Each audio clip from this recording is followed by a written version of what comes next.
Hi, welcome to another episode of Hot Takes.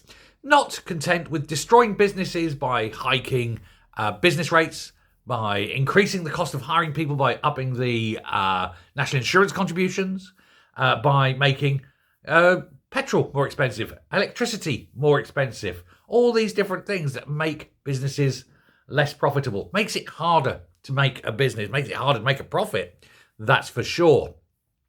And of course, having a shrinking and dying economy doesn't help either. There's no growth to aid these businesses. And with interest rates likely to rise, they can't exactly invest in terms of creating more efficient systems through investment, because to borrow the money costs even more money as well. All of these things going to destroy Britain's businesses.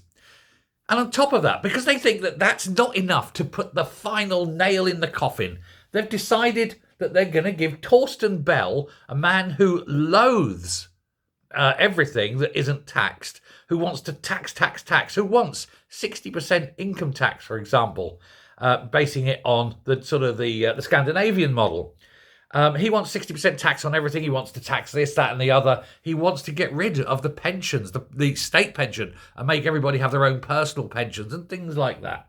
Well, he has basically thrown another spanner in the works that's going to cost around 2.3 to 2.5 billion pounds a year onto already beleaguered British businesses.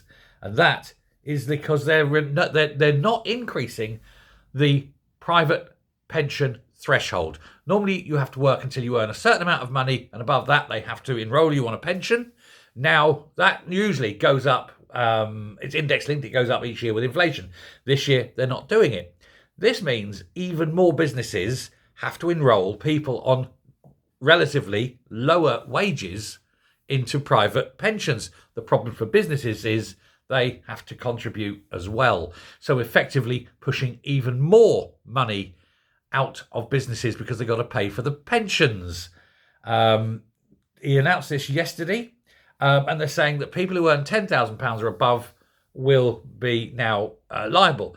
It was previously 10,000, but that should have risen to about 10,900. But now, no, it's going up to... sorry, it's not going up at all. It's staying at 10,000. But, of course, with the minimum wage increasing, it's putting a lot more people into that bracket. And the companies have to pay out. And the companies, for a lot of it, don't have it. Now, the companies do have options. One of the options, of course, is they reduce the hours that the people work. And so instead of having someone working, say, 20 hours, they'll put them down to 16 hours. Or what increasingly you'll see is they'll bring a fourth person into a three-man team. They'll cut the hours for those three just to give this man hours, but then none of them will earn more than £10,000. So it's pay cuts all round. Marvellous. So it won't cost the employer anymore because he's still paying the same man hours, but of course he's making the saving in not having to pay pensions. It will, of course, make life exceedingly hard for those people who've already got a job. And we're expecting a little pay rise this year. Oh dear, no, you're getting a pay cut because government.